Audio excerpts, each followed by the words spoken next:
President Donald Trump warned Pakistan on Monday that Washington will no longer tolerate Pakistan offering safe havens to extremists. Trump declared, outlining a new U.S. security strategy in South Asia, "We can no longer be silent about Pakistan's safe havens for terrorist organizations." Pakistan has much to gain from partnering with our effort in Afghanistan. It has much to lose by continuing to harbor criminals and terrorists. Going further, Trump suggested that military and other aid to Washington's nuclear-armed ally is at stake if it does not clamp down on extremism. He said, "We've been paying Pakistan billions and billions of dollars at the same time they've been housing the very terrorists that we are fighting. That will have to change, and that will change immediately. It is time for Pakistan to dedicate to civilization and order and peace." The USA has provided Pakistan with more than $33 billion in aid since 2001 after the World Trade Center attack. The aid was provided mainly to support the country's counterterrorism efforts, specifically against the Taliban and its allies active in Afghanistan. The majority of U.S. assistance to Pakistan is from the Coalition Support Fund. It provided reimbursement to Pakistan for expenses incurred and compensation for facilities made available to the coalition forces, such as the Shamsi and Dalbandan air bases. In this video, Defense Updates looks at 5 reasons why the U.S.-Pakistan relationship is getting into trouble. So, let's get started. Number 5.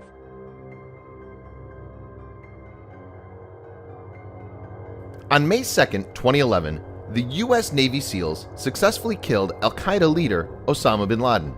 The SEALs flew into Pakistan in Sikorsky UH-60 Black Hawk helicopters equipped with top-secret stealth technology. One of the advanced choppers was rendered inoperable after it crashed into the wall of the terror chief's compound. The SEALs attempted to destroy the helicopter, but parts of the helicopter, including its tail, remained intact. The Pakistani government allowed Chinese technical team to come in and take photographs of the remains. They were also allowed to touch, inspect, and examine components of the nearly destructed chopper.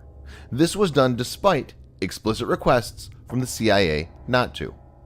In late 2013, China conducted a flight test of a Z-10 helicopter which closely resembles the Black Hawk. Z-20, improved version of Z-10, is currently in development phase and is expected to enter production in 2018. So, Pakistan basically helped China copy US tech. Number 4. Pakistan has long been supporting terrorism in India and has ceased to stop it. It has terror training camps in its soil, and infiltration attempts through line of control have taken place with active support from Pakistan military and ISI. In 2015, total incidents of infiltration, successful and unsuccessful, stand at 151. Pakistan has also protected high-profile terrorist leaders. For example, it protects Hafiz Muhammad Saeed, the chief of Jamaat-ud-Dawa, who is responsible for the 26/11 Mumbai attacks. Saeed is an internationally designated terrorist, and the USA has placed a bounty on him for allegedly inciting Kashmiris in separatist activities. The Jamaat-ud-Dawa is also designated as a terrorist organization by the United Nations. The U.S. has recently designated Saeed Salahuddin, leader of the Hizbul Mujahideen, as a specially designated global terrorist. He currently lives in Pakistan under the protection of the Pakistan Army. Number 3. The USA found Osama bin Laden hiding in a walled compound less than a mile from Pakistan's elite military academy. It does not require one to be exceptionally intelligent to understand that the Pakistani authorities protected him. Evidences suggest that the ISI chief, Lieutenant General Ahmed Shuja Pasha, knew of bin Laden's presence in Abbottabad, Pakistan. Hussein Hakimi, the former Pakistani ambassador to the US, conceded that someone in Pakistan clearly protected bin Laden from 2006 to 2011. In addition, Khalid Sheikh Mohammed, the principal architect of the 9/11 attacks, Ramzi bin al-Shiba, key facilitator for the September 11th attacks, as well as many senior terrorist leaders like Abu Zubaydah, Abu Alibi, and Sheikh Saeed Masri have all been captured or killed inside Pakistan. Last year, the leader of the Afghan Taliban, Mullah Mansour, was killed by a U.S. drone strike in Pakistan. Number 2. North Korea has acquired materials for creating nuclear bombs, but how was it possible when it was under sanctions? Pakistan sold nuclear materials to North Korea. Analysts in the U.S. said the Pakistan Energy Commission has supplied restricted items like Monel and Inconel to North Korea in violation of UN sanctions.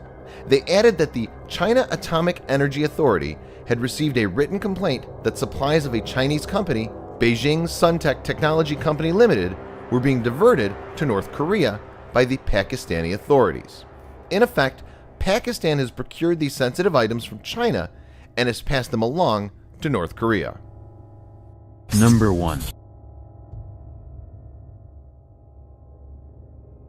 Pakistan seeks to turn Afghanistan into its backyard and put the government under its sphere of influence. It seeks strategic depth in Afghanistan for Pakistan's competition with India.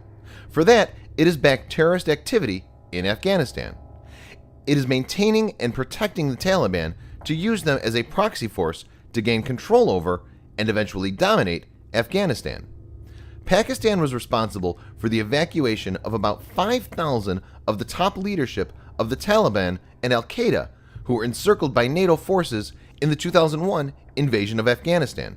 This event, known as the Kunduz Airlift, which is also properly called the Airlift of Evil, involved several Pakistani Air Force transport planes flying multiple sorties over a number of days. These activities have not ceased till date.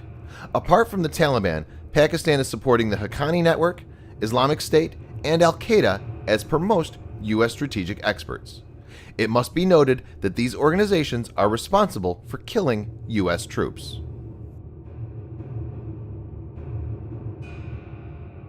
The previous Obama and Bush administrations opted for diplomacy and financial aid for coaxing Pakistan to work in a regional alliance, but as evident from points discussed in this video, those have not worked. U.S. lawmakers have been increasingly getting frustrated with Pakistan. President Trump, unlike previous presidents, is taking a much stricter stand in dealing with Pakistan. Thanks for watching. Subscribe for more videos like this. Hit the like button if you find the video interesting, and kindly provide your feedback in the comment section. This will help us improve.